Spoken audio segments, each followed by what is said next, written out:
नमस्कार, इशारों इशारों में आपका स्वागत है। मैं हूं संकेत उपाध्याय। आपको याद होगा कि अभी कुछ समय पहले जियो, एयरटेल और वोडाफोन आइडिया तीनों ने मिल करके अपने दाम बढ़ा दिए और ये दाम जो बढ़े वो कुछ केसेस में 20 से 25% तक दामों में वृद्धि हो गई। उसके बाद एक तर्क दिया गया इन कंपनीज की तरफ से कि ये तो बहुत नॉर्मल है और देखिए ना कितने टाइम बाद बदल रहा है, तो इसमें हमने गलत क्या किया है, ठीक ही तो किया है। ये भी कोई बात हुई कि आप ज़रा सी बात लेके बैठ जाते हैं। देखिए भी तो कि हिंदुस्तान में दाम कितने कम हैं बाकी देशों के मुकाबले। यही बात भारत सरकार ने भी कह दी कि हाँ, ये देखिए बाकी देशों में कितने इंटरनेट के दाम होते हैं और इस देश में कितने दाम हैं। इसी सब डिबेट के चलते एक और डिबेट चालू हुई कि कहाँ चला गया भारत संचार निगम लिमिटेड, BSNL, सरकारी टेलीफोन कंपनी, क्योंकि हिंदुस्तान में मुख्य रूप से अब 4 ही टेलीफोन कंपनियां हैं। जियो सबसे बड़ी मार्केट लीडर, फिर एयरटेल सेकंड नंबर पर, तीसरे नंबर पर वोडाफोन आइडिया और चौथे नंबर पर BSNL। उसका कारण भी था, BSNL की सर्विसेज इतनी घटिया हैं कि आप इस्तेमाल करेंगे तो उसका तो नाम रखा गया था भाई साहब नहीं लगेगा, BSNL का फुल फॉर्म। तो भाई साहब नहीं लगेगा से BSNL में परिवर्तन कैसे हो रहा है? ऐसा कैसे हो रहा है कि पिछले 1 महीने में जब से ये पूरी मुहिम थी कि वोडाफोन आइडिया अपने दाम बढ़ा दिए, उसके बाद से BSNL में लोग आ करके अपना फ़ोन पोर्ट करा रहे हैं, नंबर पोर्ट करा रहे हैं। BSNL के रेट्स नहीं बढ़े हैं, लेकिन BSNL की सर्विस भी बहुत बेकार है। अब इसी BSNL ने जो अब तक इस 5G के युग में 3G और 4G का डेटा दे रहा था, अब BSNL के ट्रायल्स शुरू हुए हैं 5G के और उससे लोगों को उम्मीद जग रही है और BSNL ने दाम नहीं बढ़ाए। BSNL का ऑनलाइन कैंपेन भी अगर आप देखें तो उसमें वो स्विच और पोर्ट टू BSNL ये सब बातें वो कह रहे हैं। BSNL के 5G के ट्रायल अब शुरू होने जा रहे हैं, लेकिन ये बहुत इंटरेस्टिंग है कि वो किस तरीके से हो रहे हैं। नंबर 1, दाम में वृद्धि नहीं हुई है। आपके स्क्रीन पर अभी आप देखेंगे ये BSNL के जो पैक्स हैं कि आप कितना पैसा देंगे और उसमें डेटा पाएंगे, अभी तक के BSNL के दाम वो आपको स्क्रीन पर दिखाई दे रहे हैं। ये जाहिर सी बात है, अगर आप इसको बाकी और टेलीफोन ऑपरेटर से कंपेयर करें तो काफ़ी कम है, बहुत कम है, यानी कि जेब पर हल्का पड़ता है, लेकिन सर्विसेज भी हल्की हैं। तो ऐसे में जब BSNL 5G लेकर के आएगा तो उस 5G में BSNL क्या गेम चेंजर बन सकता है? क्या ऐसी स्थिति आ सकती है कि BSNL जियो यानी कि मुकेश अंबानी, एयरटेल यानी कि सुनील भारती मित्तल, वोडाफोन आइडिया, आप जानते हैं वोडाफोन बाहर की कंपनी है, आइडिया अपने हिंदुस्तान की कंपनी है, इनकी छुट्टी कर सकता है? भारतीय BSNL, सरकारी BSNL क्या छुट्टी कर सकता है? इनका ये कहना है कि हमारा आत्मनिर्भर 5G नेटवर्क होगा। तो सबसे पहले तो आपको बता देते हैं कि BSNL का जो 5G नेटवर्क है वो अभी किस स्टेज पर है। तो आपको ये बता दें कि BSNL अभी 5G नेटवर्क ट्रायल बेसिस पर शुरू कर रहा है। ट्रायल, ये जान लीजिए, ट्रायल बेसिस पर है और ये 5G ट्रायल दिल्ली में होगा, बेंगलोर में होगा, चेन्नई में होगा और ऐसी लोकेशन पर टेस्टिंग इसकी की जाएगी। अगर हम दिल्ली की बात करें तो दिल्ली में IIT, JNU campus, Connaught place, संचार भवन, सरकारी ऑफिस जैसे कि बेंगलोर, जितने सरकारी ऑफिस हैं बेंगलोर में वहाँ, IIT Hyderabad, selected location Gurugram में उनको ढूंढा जा रहा है और इंडिया हैबिटेट सेंटर दिल्ली। अब आपको ये भी बता दें कि भारत संचार निगम लिमिटेड आप दिल्ली से और मुंबई से और कोलकाता और मद्रास से, जिसको मद्रास कहा जाता था अब चेन्नई हो गया है, इनके अलावा आप कहीं भी जाएंगे तो भारत में BSNL की सुविधाएं आपको मिलेंगी। अब आपको एक बहुत महत्वपूर्ण चीज बताते हैं। जब जियो आया था तब एक आरोप यह लगा था कि आपने BSNL के ही टावर पर अपना नेटवर्क सजा करके, यानी कि BSNL का इक्विपमेंट इस्तेमाल करके आपने अपना नेटवर्क बनाया है, यानी कि BSNL को आप ही ने कमजोर किया है। यह एक आरोप जियो पर लगता था। अब जो BSNL कर रहा है वो बहुत इंटरेस्टिंग है। ये BSNL का अपना 5G नेटवर्क नहीं है।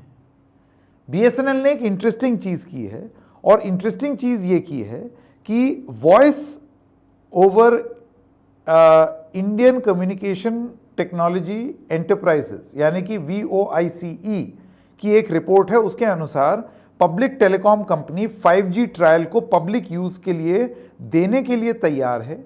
ये स्वदेशी टेलीकॉम कंपनियों के ग्रुप की इंडस्ट्री है और इसमें Tata Consultancy Services, Tejas Network, VNL, United Telecom, Coral Telecom और HFCL शामिल हैं। ये जो ग्रुप है, ग्रुप इंडस्ट्री, ये BSNL नेटवर्क का यूज करके 5G नेटवर्क का ट्रायल करने जा रही है। और इसमें जानकारी आपको यह भी दे दें कि सरकार ने BSNL को 700 मेगाहर्ट्ज, 2200 मेगाहर्ट्ज, 3300 मेगाहर्ट्ज और 26 गीगाहर्ट्ज स्पेक्ट्रम आवंटित किए हैं। इस स्पेक्ट्रम की मदद से BSNL देश भर में 4G और 5G नेटवर्क उपलब्ध कराएगी। अब अगर आप इस बात की बारीकी में समझें तो आप ये समझिए कि BSNL ने, सरकारी नेटवर्क ने, खुद 5G न चलाने के बजाय ट्रायल दिया है।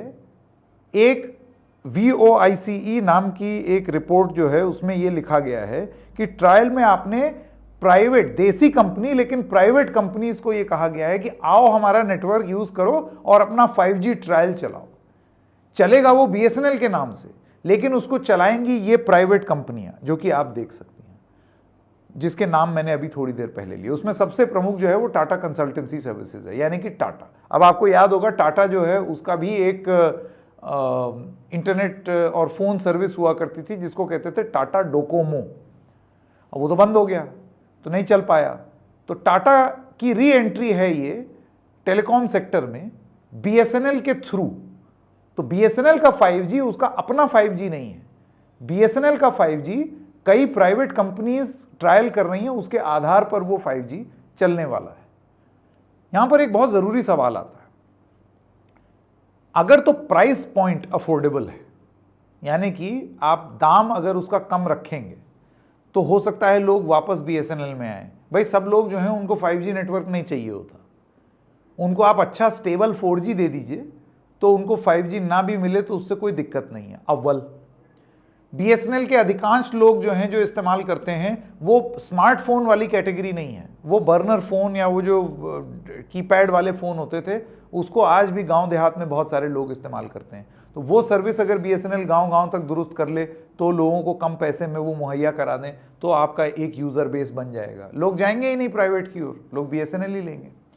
और इसके साथ साथ BSNL अगर सरकारी कंट्रोल में रहे, जिससे दाम नियंत्रित रहे, दाम कंट्रोल में रहे, तो लोग BSNL की तरफ आएंगे। लेकिन प्राइवेट प्लेयर्स अगर 5G नेटवर्क BSNL का इस्तेमाल करके अगर दे रहे हैं ट्रायल और बाद में ये कंटिन्यू करते हैं, तो ये प्राइवेट कंपनीज का सरकारीकरण है या फिर सरकारी कंपनी का प्राइवेटीकरण है।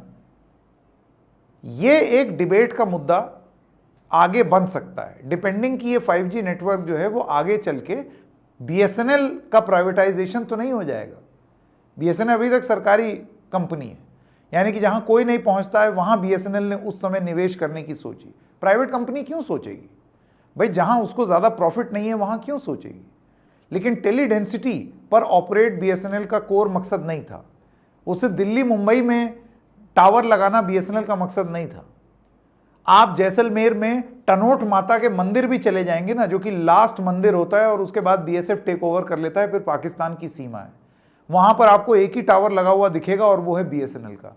ये BSNL ने काम किया था गांव गांव तक टावर पहुंचाने का।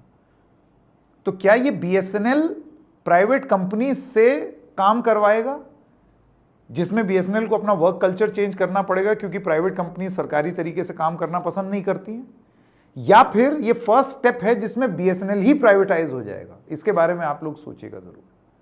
और अगर ऐसा नहीं होता है कि BSNL प्राइवेटाइज नहीं होती है, दाम यही रखा जाता है, लोग टूट टूट के BSNL के पास आते हैं और BSNL का नेटवर्क भी इंप्रूव हो जाता है, तो क्या मुकेश अंबानी, सुनील भारती मित्तल और वोडाफोन आइडिया, क्या इनके लिए ये कुछ बुरे वक्त की बात है कि BSNL अपना खोया हुआ मार्केट शेयर वापस खींच ले जाएगा? मुख्य सवाल यही है कि क्या BSNL प्राइवेट मनमानी, दाम के मनमानी को तोड़ सकता है, ये जो डुओपोली बनाई गई है, ये जो मोबाइल फोन कार्टेल बनाया गया है कि तुम भी बढ़ा लो, मैं भी बढ़ा लूं, सब बढ़ा लें, इस कार्टेल को बीएसएनएल तोड़ सकता है। या फिर कहीं ऐसा ना हो कि बीएसएनएल भी उसी रेस में शामिल हो जाए और फिर उसका भी प्राइवेटाइजेशन हो जाए। इंटरेस्टिंग टाइम्स हैं। देखना ये होगा कि बीएसएनएल नंबर 1 अच्छा 5G दे पाएगा, अच्छा 4G ही दे पाएगा, अच्छी कनेक्टिविटी 4G की पूरी फैला देगा देश भर में कि कम से कम कॉल ड्रॉप ना हो, इंटरनेट ढंग से मिले, और दाम को कंट्रोल में रखेगा कंपटीशन में बने रहने के लिए। मुख्य सवाल आप जानते हैं क्या है? क्या बीएसएनएल जियो, वोडाफोन आइडिया और एयरटेल को धुआं उड़ा सकता है उनका? ऐसा करेगा? हम देखेंगे। इशारों इशारों में आज इतना ही। हम फिर मिलेंगे किसी और मुद्दे के साथ। तब तक के लिए नमस्कार।